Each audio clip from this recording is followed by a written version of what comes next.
Hello and welcome along to Brands Hatch. Now we're here for the 5th round of the Lotus Cup Europe. The 9th and 10th races of the season will take place over the next couple of days, and for once we've got glorious sunshine.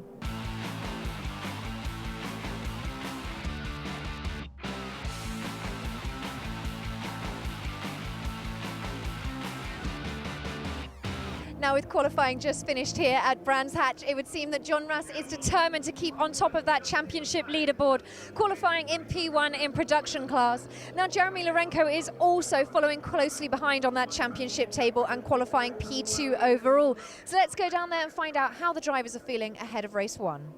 Jeremy, now you've qualified in 2nd place, haven't raced at Brands Hatch in a while. How are you feeling ahead of race 1? I'm very impatient for the first race. There's a good feeling at Brands Hatch. It's a difficult circuit, and I'm very happy to come here. There's a good atmosphere, people are very nice. I would have liked pole, but I'm happy with 2nd place for now. I can't wait for the race. It's going to be good. John, now it seems your winning streak is going to continue, qualifying in P1. How are you feeling ahead of race 1? As I said, I don't want to talk too fast, but I know I'm doing a lot of mistakes on this track. I know a little bit of track. I went there 2 years ago in a 211, and then I used to drive my old Exige there. But this car is different, and I still have to learn the car and the track. So, yeah, I don't want to talk too fast. Now, it's a difficult circuit. It's quite fast out there in certain places as well. Well, how are you finding it to drive? It's a really difficult circuit to learn, and you don't have to brake a lot. You have to keep a lot of speed, and for people like me, it's not easy. So we have to learn, and we learn slow. So maybe I will try to go fast, and I hope I will do my best for the race. John, well, congratulations, qualifying in P1. Obviously not raced here in a couple of years. What's it like out there? It's good. It's a lot better than it was when we tested here a few days ago, which was bucketing down with rain. But yeah, the track's good. Car feels good. You know, looking forward to the race. We're on the grid for race 1 of Lotus Cup Europe here at Brands Hatch, of course on that GP circuit, which is just under the 2.5 mile mark. Now, John Walker benefiting from that home advantage as they head straight into Paddock Hill. Now, 34 cars will follow behind him, so it's time for me to move out the way and you watch the action. Absolutely gigantic field here at Brands Hatch for the Lotus Festival, headlined by the Lotus Cup Europe, with Jonathan Walker heading the grid from Jeremy Lorenko. Then it's Gregory Rass and Xavier Georges, a very strong row 2, and Steve Williams should fly from 5th. Still they keep coming. Nicolas Ferrer from 12th, but expect to see him climbing up through the field, as Jean-Pierre Jeunet-Prache has had great success in the past. John Rass has been the pace setter all season long amongst the production class runners, and he is to the fore of that group, together with a number of his closest rivals. 35 of all completed by Kai Kederholm and Yves Kureman. The Brands Hatch Grand Prix circuit, always popular with the drivers. Mid-speed corners and plenty of undulations make it a unique challenge as we get ready for the rolling start. The 2 Lotus Exige V6 Cup R's on the front row, the white car of John Walker, the dark orange car of Jeremy Lorenko, and it's Lorenko who gets the jump on Walker as they charge towards Paddock Hill Bend for the first time. Lorenko swooping down through the right-hander. He leads, Walker in 2nd place. Up into 3rd has come Gregory Rass, and then it's Xavier Georges in 4th as they climb up Harewood Hill into Druids.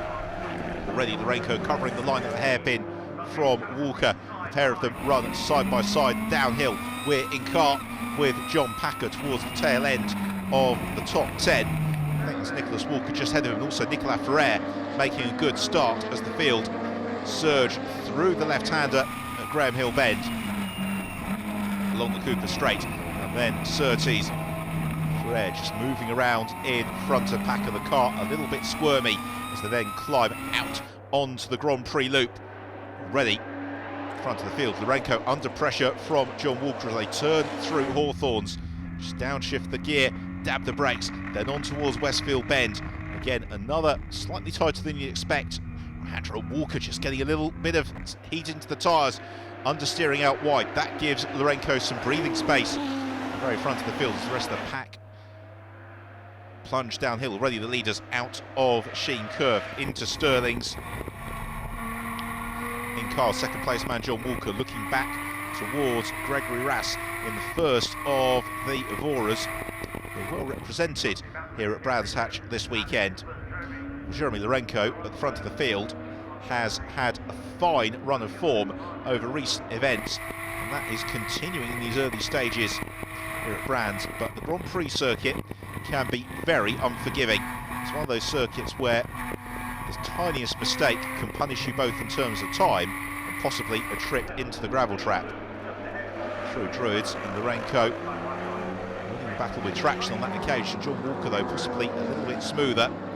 Lorenko then has to just get the braking right for Graham Hill-Bend. He misses the apex on that occasion, runs out a little bit wide over the curb, so does Walker. The pair of them, however, both easing away from Gregory Rass in third. Rass has got Xavier Georges staying with him for company as they swoop through Surtees. Production class, as ever, always full of action. There is Phil Capstick. That's Tamas Vizin just behind him in the bright white number 31 car. Capstick under a little bit of pressure from Vizin into Surtees. We go in car with Phil. He heads on to the Grand Prix loop. Sequential shift gearbox. I think that is possibly our production class leader in front of us. Indeed it is, and that is John Rass, who's broken clear of his nearest class rivals. He's got the cars of Capstick and Vizin between himself and the rest. Now, this isn't the first time this year that Phil Capstick and John Rass have done battle. Of course, they memorably did so at Magny-Cours, where Rass was so agile through the corners and Capstick along the straight stuff. Looks as if it might not be a not dissimilar story today. Through Sheen, and then Sterling's on towards the conclusion of the lap. In car with John Walker, meanwhile, right at the front of the field, through Paddock Hill Bend. Plenty of steering lock from Walker as he pursues Jeremy Lorenko. Now this is slightly different from Lorenko's recent trials because he's not breaking away in quite the way that he has been doing. Downhill into Graham Hill Bend, and Lorenko misses his apex by a long margin, and that's the opening that Walker needed. He snatches the lead of the race and bursts through past Jeremy Lorenko. It was a tiny error from Lorenko, and it's compounded by trying to retaliate into Surtees, and that forced him out wide as well. So as a result, he has lost that place, and he's lost a little bit of ground. Fortunately, however, Gregory Rass in third place isn't really near enough to challenge the pair of them. Front of the field, through Hawthorns, on towards Westfield Bend. This is the section of the circuit the drivers absolutely love. Brands Hatch Grand Prix loop, completed in the early 1960s, held its first World Championship Grand Prix in 1964. And if you get a chance, do look up the film Brands Hatch Beat, which is a colour film of that first Grand Prix on the Brands Hatch Grand Prix circuit. What you would see is just how little the layout of the track has really changed. Well, there's Steve Williams in the Evora, who's just beginning to close up on to Xavier Georges. The fight for 4th and 5th as we ride in car with the race leader John Walker out of Clearways and along the Brabham Straight, which is quite evidently not a straight at all. And climb uphill into Paddock Hill Bend. Downhill, along, over the curb. And up Hailwood Hill towards Druids. That's being reeled off very rapidly. Just in the high 1 minute 36 second bracket there is Nathalie Genu-Prache. She is currently just behind David Harvey in the unique 340R. Nathalie is beginning faster and faster through the course of the season. Jean-Pierre Genu-Prache, spouse is broken. Some way clear of that scrap. They're also joined by the bright red to 11. That is Benoit Roger. Here is the front of the production class, and John Rass, Belgian driver, looking imperious. In car then with John Packer. He's found plenty of people to play with, and Packer has been increasingly spectacular this year. Very impressive pace throughout the course of each weekend, and he seems to get quicker as the weekend unfolds. That train of cars then headed by the white number 6 car of Nicholas Walker. He has got Christophe Lisandre just in behind him. John Packer towards the tail of that group. I think it's possibly Philly Loop who is just up ahead of him. or the Jean-Baptiste loop. In fact, Philippe, of course, driving the Exige V6 car, Jean-Baptiste in the 211. As front of the field, we have got Jonathan Walker beginning to ease away from Jeremy Lorenko. Lorenko in pursuit, still through Paddock Hill Bend. And that's looking a little bit smoother from Lorenko compared to earlier in the race. Just those solid, positive turns to the steering wheel. That means he's got the car working as he wants to. It means he's finding the grip as he wanted it to be. Downhill out of Druids, the left-hander at Graham Hill Bend next along. And another slightly sideways moment from Lorenko. He's not enjoying the left-hander at all. But that time around, the tail of the car just kicking out. A couple of laps ago it was understeer that cost him the lead of the race. And that time it was oversteer that cost him a couple of tenths of a second.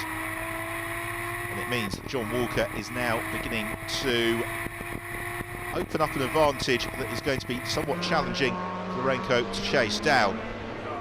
Back to the head of the production class still, John Rass. He's got a nice healthy buffer, as has been so often the case this season. And again, the shot into the cockpit there, Rass, just a very solid positive turn on the wheel. Meanwhile, there is Christophe Legendre, the 211, who has just dropped away a little bit from Nicholas Walker. And in terms of the overall championship, this is beginning to look very good for John Rass, because he is being helped a lot by one of his principal championship rivals, Jeremy Lorenko, being embroiled in a battle at the front of the field with Jonathan Walker. Meanwhile, this is a fight a little bit further behind in the production class. Jason McAnulty it is, in black and purple car. As here is the fight at the front of the field, and Jeremy Lorenko, when we last saw him, had lost touch a little bit with Jonathan Walker. That is no longer the case. He is now right onto terms with Walker as the pair of them sprint along the Brabham Straight on the brakes towards Paddock Hill Bend. And that time around, I'd say Lorenko brakes a little bit later than Walker. Meanwhile, we've got a challenge ongoing in the production class. Looking to the inside at Hawthorne, but not finding a way through is Markus Nikovic. This is the fight for second in the production class. Jason McAnulty has got his nose just in front. These production class Elises running in very close company as they, following Dinkeldale, climb uphill into Sheen Curve. That's the man they're chasing, John Rass. And Rass, as you could sense from that picture, has got something in the region of a 6-second advantage in the production class.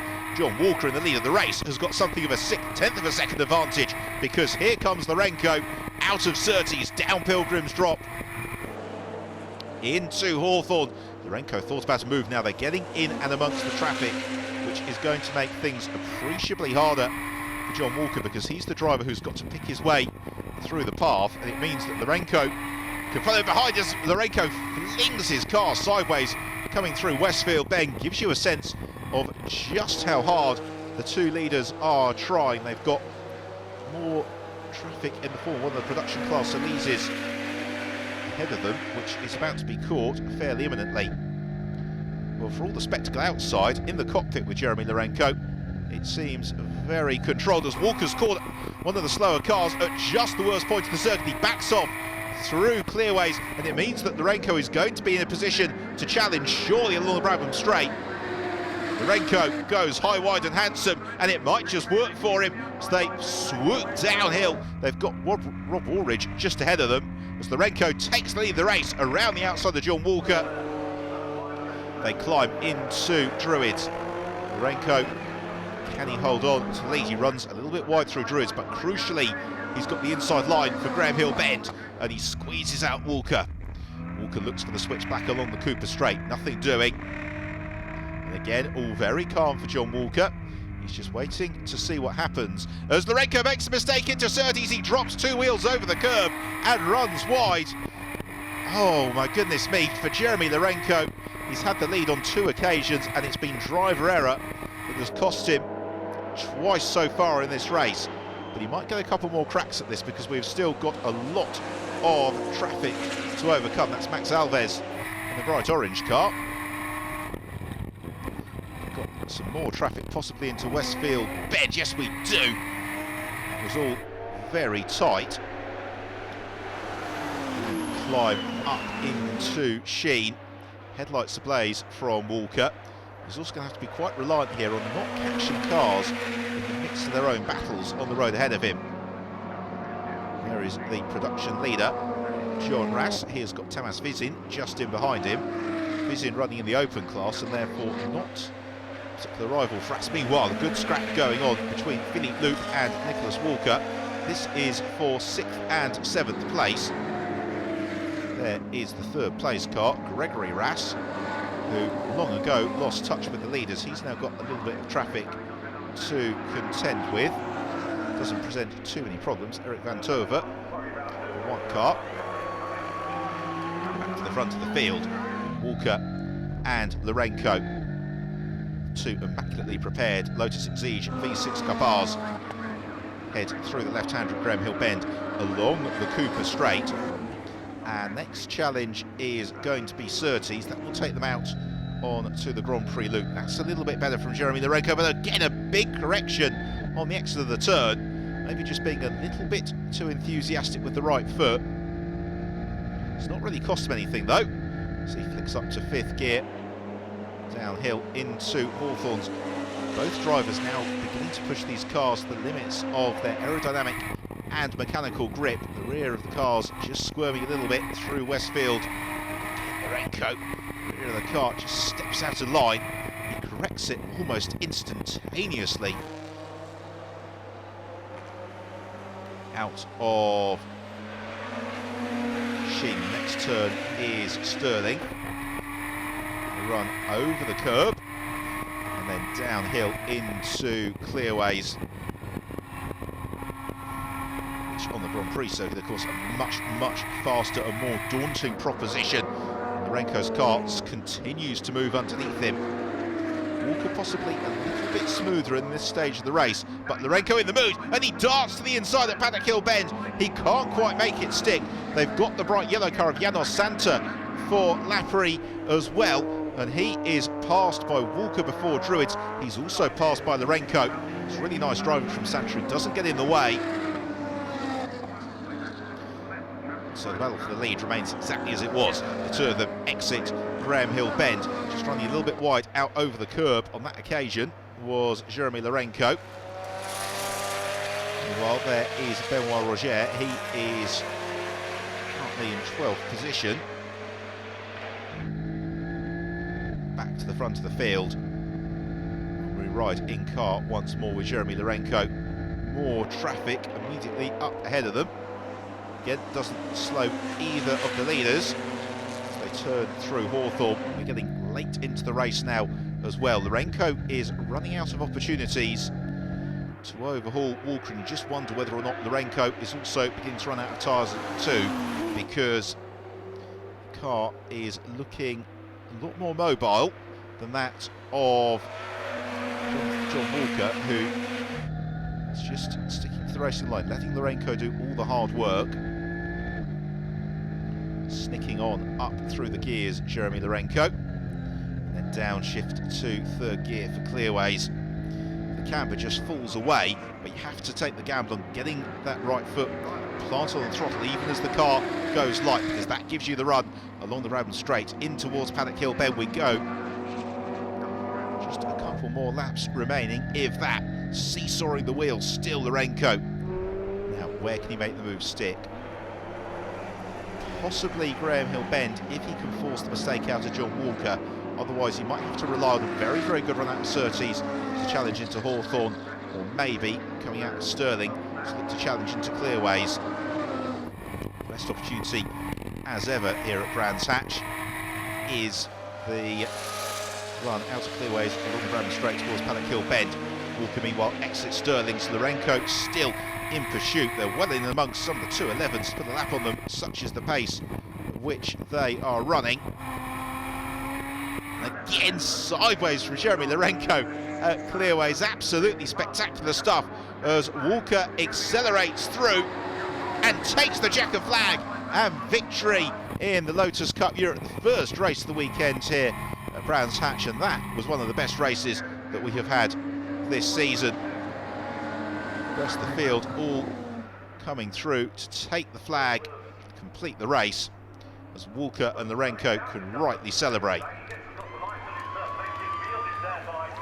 Applause from the marshals and spectators up at Druids. Let's take a look at the final results then, with victory for Jonathan Walker. Great scrap with Jeremy Lorenko.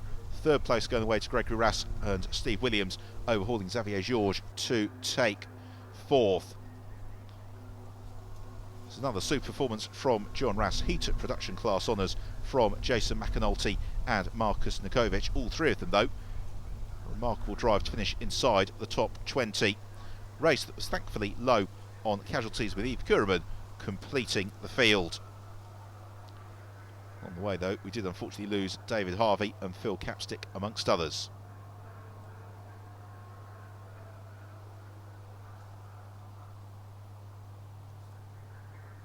John, congratulations, taking benefit from that home advantage. How was it? I don't think the home advantage was that strong, because it was such a tough race with Jeremy. Great fun. I fluffed the start a little bit and he got away, but he made a mistake on, I think it was lap 1 or 2, down at Graham Hill, ran wide, so I passed. He got by again, I can't remember where, and then he made another mistake on about lap 8, running wide at Surtees. So we were both pressurising each other enough that we were both making mistakes, which made the race. Jeremy, congratulations, second place. It was certainly a battle right away to the end. Yes, I'm very happy for this first race. John make an excellent race. I make 2 mistakes, and it's a race. I'm very happy, much fun, much pleasure. The sunshine in UK, wonderful. Congratulations, Christophe, winner of the 211 class. Well done. Thank you. C'était vraiment une belle course, je me suis vraiment amusé, j'ai eu des problèmes mécaniques en fin de course. C'était vraiment super, je me suis éclaté. Now obviously you've not been here at Brands Hatch for a while. What was it like driving out there? J'aime beaucoup Brands Hatch, c'est vraiment un de mes circuits préférés, où franchement la technique prend sur le dessus sur tout ce qu'il peut y avoir comme autre circuit sur autre circuit. Vraiment c'est super. Fantastic, well congratulations. Thank you, merci.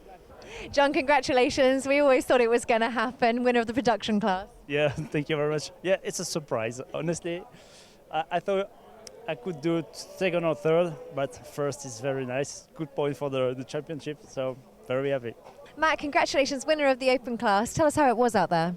Oh, it was good. It was a good field. There was I was running in about third, and then the couple of people ahead of me went off, so basically sort of won a bit by default, to be honest. But it's nice to be back into racing. I came off a horse earlier in the year and broke my hip, so I've spent about 6 months out.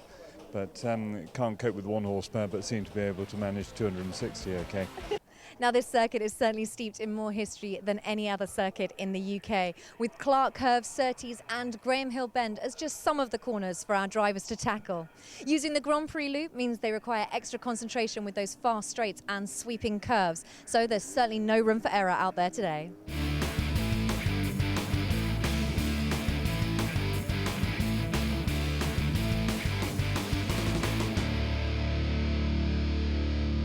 Now I'm just joined by David McNulty, who's one of the title sponsors of this round here at Brands Hatch. Now, how are your team doing today? We're having a mixed result. We've got one car that's placed third in production class, so we're really pleased about that. But the other car has been nothing but trouble today, gearbox and now an engine problem.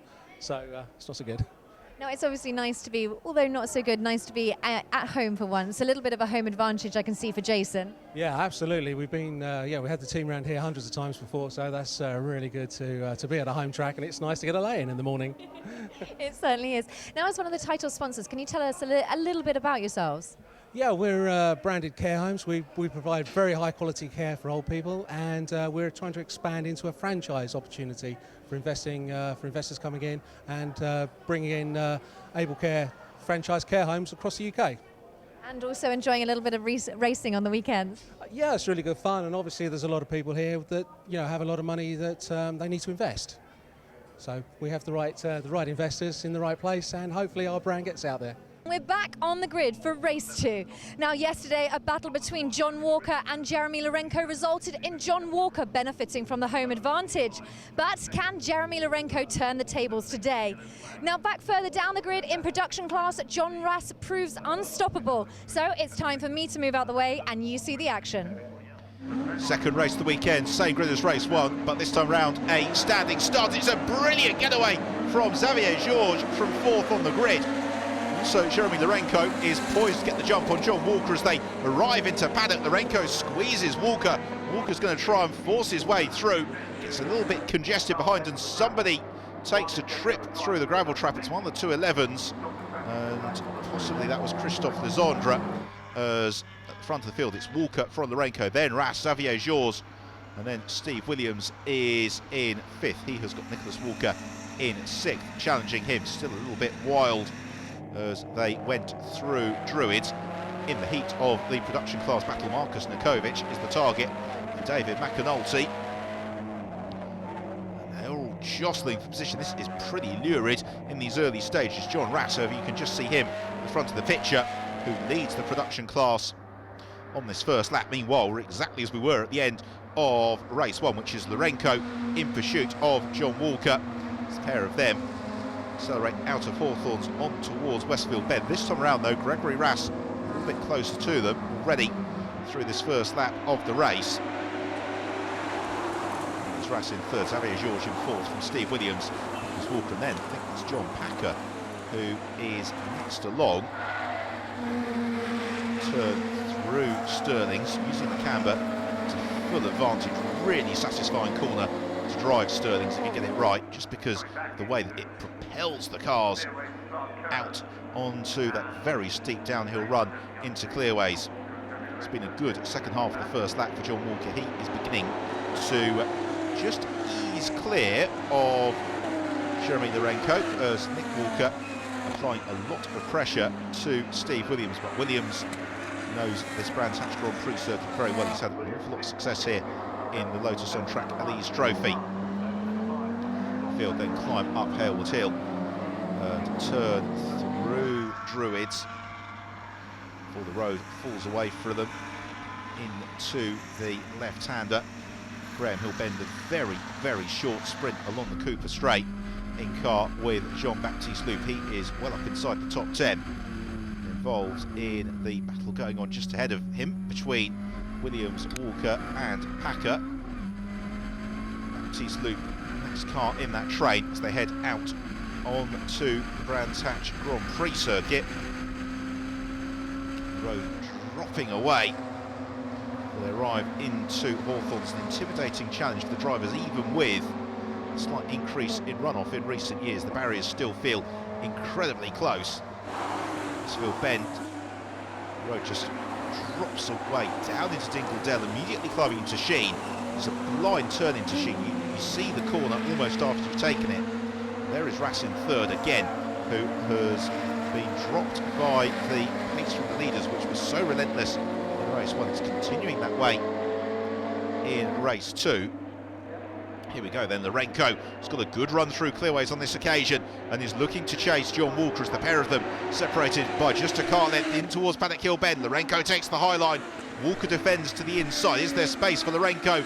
He's looking for the switchback possibly. Walker just carries enough pace up out of paddock to be able to cover the inside line for Druids. He's got to be careful he doesn't understeer out wide on the exit. He doesn't, but Lorenko can close right onto his tail. Pair of them run downhill into Graham Hill Bend. They swoop left, accelerate on, moving up through the gears, and then on the brakes again to Surtees.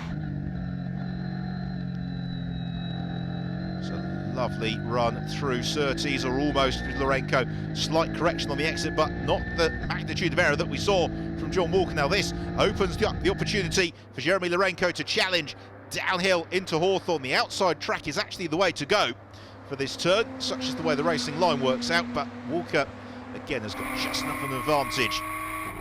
But you do wonder whether or not he's going to be able to sustain this sort of pressure for the full 30-minute race duration. It's one thing when you're a second or so in front, it's quite another when you're a car length or so in front. Through Sheen, John Walker uses absolutely every single inch of the road. Again, the same through Sterling's. Both drivers just ride a couple of wheels over the curbs, but Lorenko's got a good run towards clearways. You get a feeling it's going to be very challenging for Walker to defend this into Paddock Hill Bend, because Lourenco gets a superb run through clearways and in fact is going to make the move far earlier on the Brabham Straight. He draws alongside John Walker and accelerates past into the lead. So Lourenco leads, Walker in second. Still, it is Gregory Rass in third. We've got this train of cars inside the top 10. The first gap in the traffic is with Nicolas Ferrer. Now, the boot is on the other foot. Can John Walker stay with Jeremy Lourenco? And can he force Lourenco into the source of mistakes, which cost the Frenchman the race yesterday? Graham Hill Bend was one of Lourenco's nemesis. The other was Surtees, and that's where they arrive now. Lourenco, not unsurprisingly, giving the curbs a very wide berth on the exit, and that's a beautiful run through for Jeremy Lourenco. The same for John Walker.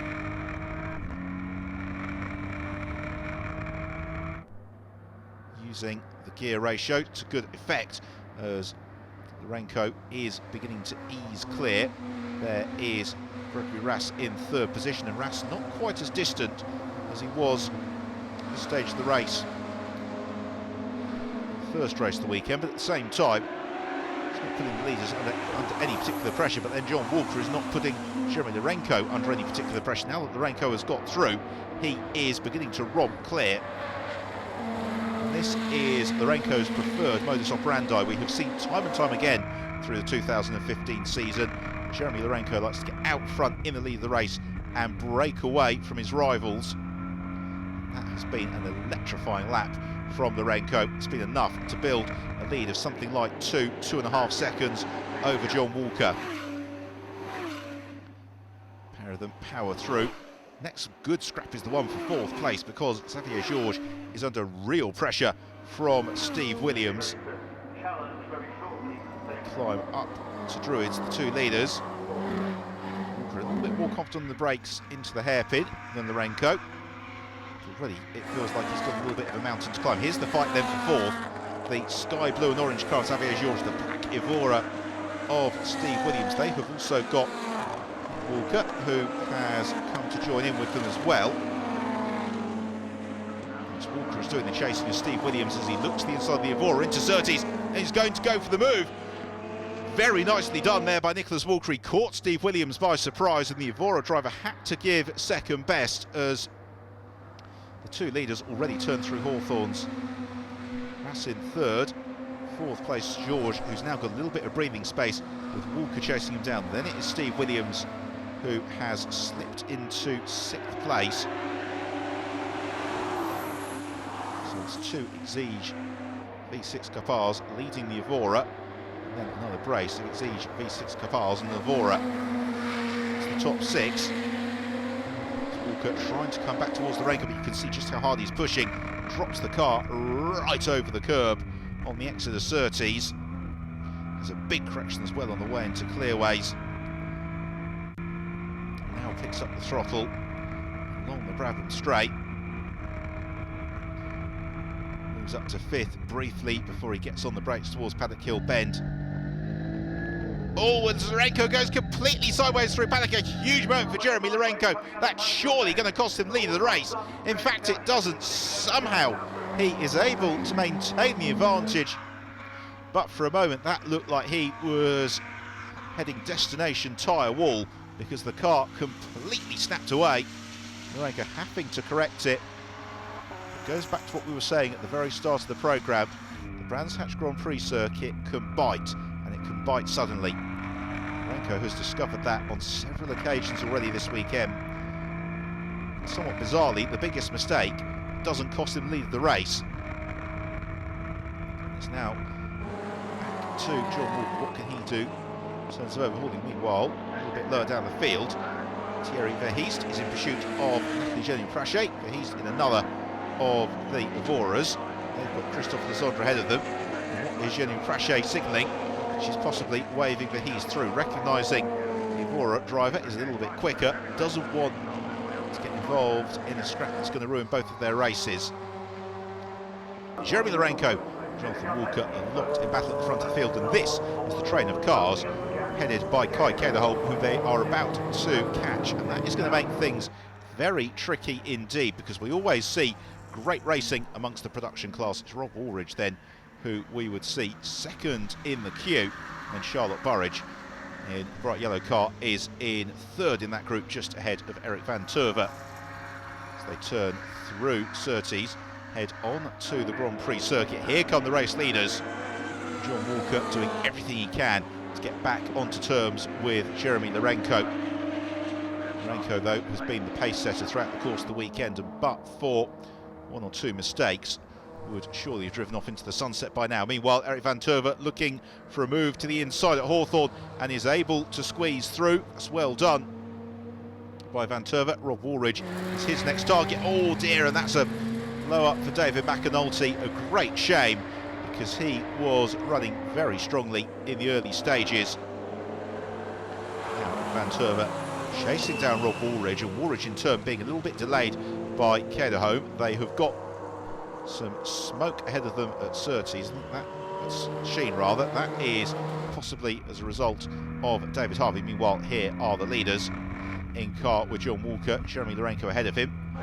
Turn through Stirlings as McAnulty has made it back to the pits. It's a great shame for David McAnulty. I hope the damage to the car isn't too significant and it looks a little smokier in proportion to the damage that's been done. Meanwhile, here come the leaders, Lorenko and Walker. And in the first race of the weekend, it was John Walker who had to lead his way through the traffic, and that provided an opening for Jeremy Lorenko to recapture the advantage. Now, side by side between Kai Caterhome and Rob Woolridge is not what Jeremy Lorenko will be wanting to see, because when you're catching the slower cars, you want to see them running line astern and not side by side. Caterhome dropped the wheel over the curve on next to Graham Hill Bend then, as already sidling past the first of the cars is Lorenko. Now it's this train of three. Fortunately for the Frenchman, he's going to catch them on one of the longer straights at Brands Hatch. The acceleration from Surtees down Pilgrim's Drop. Not sure Rob Woolridge has seen him. A momentary hesitation from Lorenko as he sides then to the inside of Kai Caterhome. The advantage for Lorenko, however, is that Walker just wasn't quite positioned to take full advantage, but you could hear on the in-car then Lorenko had that hesitation on the throttle, backed out of it, and that would have cost him a little bit of momentum. Walker in pursuit of the Frenchman as they swoop down through Dingledale, climbing up into Sheen. Lorenko's car moving around all over the road like it did towards the latter stages of race one. Swoop through the left-hander at Stirlings, get fired downhill towards Clearways. Walker looks to the inside of Lorenko, the Frenchman having absolutely none of it, however, sticking to the racing line, forcing John Walker to make all the running, as he's perfectly entitled to do. The pair of them flashed through, another lap reeled off. A momentary respite for traffic now ahead of them. This is where Walker can take the opportunity to get his head down to pursue Lorenko at the same time. Lorenko has got the advantage over Walker. He has got just a few corners to try and pull clear of Walker, but it's Walker who has the advantage through the first couple of turns on this lap, and he closes right up with Jeremy Lorenko as the pair of them head through Graham Hill Bend along the Cooper Straight. Lorenko possibly on the throttle fractionally earlier. While here is our production leader, John Rass, again just clear of Tamas Vizin, immediately in behind him. Indeed it is. Vizin and Rass, who battled throughout the first race. Don't forget they're in separate classes, so Rass doesn't need to worry himself about that. It's Jason McAnulty, who is the next car on the train, who is the real challenger. There is Gregory Rass, running in third place overall, just clear of Xavier Georges, Steve Williams. Eric Van Turve has found a way around Rob Woolridge. Philip Loop scythes his way past Hawthorne, and this is always one of the challenges later on in these Lotus Cup Europe races, is managing the traffic, making sure you don't take unnecessary risks, but at the same time costing yourself too much time. It means Jean-Baptiste Loop is trying to keep Philippe behind him and has put a couple of cars between them. Here is the race leader, Jeremy Lorenko, who's about to put a lap, in fact, on Natalie Genu-Prache. This has been an electrifying pace set at the front of the field by both Lorenko and Walker, the pair of them really pushing themselves on. the moment, Lorenko would appear to have a reasonably secure advantage. I wouldn't say it's a very secure one, because he has got a huge group of traffic she's about to come into terms with, and that is going to make his life very difficult indeed. James Knight in the sky blue production class kart, one of those will be encountered. We've also got waved yellow flags into Surtees, and that is advantage John Walker, because Lorenko can't clear these slower runners. As it goes green now, Walker should be right onto Lorenko's tail when we next look outside the car. Lorenko fortunately has been able to pick his way through that queue. There is John Walker, who's able to do the same, but a gap that was looking like it was a couple of seconds at Druids is down to a lot less than that as they head through Hawthorne on towards Westfield Bend, and we do not have a lot of time remaining in this race. And now Walker looking to really apply the pressure, climbing out of Dingledale into Sheen, more traffic, and this time it's inopportune timing for Jeremy Lorenko. A pair of them run nose to tail out of Stirling's. It's just the run to the flag to come. Now is John Walker going to make a remarkable last corner move here to make it 2 from 2 at the Lotus Festival in the Lotus Cup Europe. The pair of them head through Clearways, more traffic. Benoit Roger to contend with, but Jeremy Lorenko has withstood the pressure, takes the checkered flag, and a fine victory with Jonathan Walker in second place, and then a very long wait for Gregory Rass to come through in third. Oh, Lorenko overjoyed with that, and quite rightly so. That was a brilliant scrap with John Walker.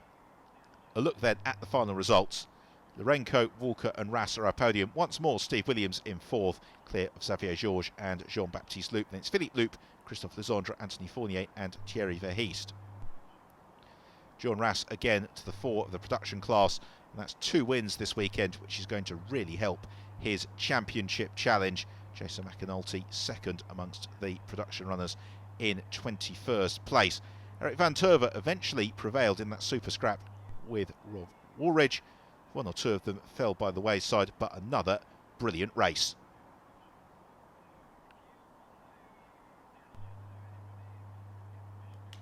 Jeremy, congratulations. You managed to turn the tables today. I'm so proud. I don't have a lot of words. Just John do a very good job. It's an excellent driver. I want to say thank you to my friend Chris, my team manager, my friend Xavier, and Christophe, Denis. A perfect weekend for me. Thanks to the marshal, many thanks. The people are very perfect. And see you at Zolder. See you at Zolder. Congratulations. Many thanks. Many thanks. Thank you. Well, John, it wasn't the home advantage that got you today, but it was still a fantastic place finish. It was a great race. Totally enjoyed it. Now, it's always a tough battle with Jeremy. It's good to battle it out right the way to the end. Well, you go racing to race with somebody who's as good, if not better than you, and that's what you get a race from. And every time I have a race with Jeremy, it's an exciting one and it's a challenging one. Fantastic. Well, congratulations. Thanks. Now, Jean-Baptiste, congratulations. Winner of the 211 class. How was it? This race was really good, but yesterday was not really good because I have my engine limit around 5,000. But today we found the problem and resolved it, so I win the race. I'm really happy. Very happy indeed. Now, it's obviously fantastic to drive on the GP circuit at Brands Hatch. What were your favourite moments? I think it's the first corner and also the start of the race, because you have a lot of pressure and the track is really short, so lot of pressure. It's really good when you are racing. Fantastic. Well, congratulations. Thank you very much. Nicholas, congratulations. Winner of the Open class. Obviously a fantastic race here at Brands Hatch on the GP circuit. How was it? Yeah, it's for my first race it's very difficult because I'm in a crash. In the second race, I'm very happy to finish my race with my car, because my car is broken, you know. So I'm very happy for the fantastic work to my mechanic on my car. John, congratulations. There's no getting away from us this weekend. Another win under your belt. Yeah, thank you. Another win. I'm surprised. I didn't expect this result, but I'm very happy with it. The race was exciting. The start was incredible with cars everywhere. And then I did my best to keep my position, and I had a very nice fight with Tamas again. It was full of respect, very nice, and he overtook me, and I take him back just one lap before the end of the race, and very happy with this. And there we have it. Well, congratulations. Thank you very much. We're now starting to get towards the sharp end of the season, and therefore the points table makes pleasing reading for John Ras. He is easing away from Jeremy Lourenco at the top of the championship. A great scrap for third, though, between Jean-Baptiste Loup and Christophe Legendre. Thierry Edouard in a solid fifth, clear of John Packer and John Walker. And it's Max Alves, Steve Williams and Thierry Verhees who complete the top 10.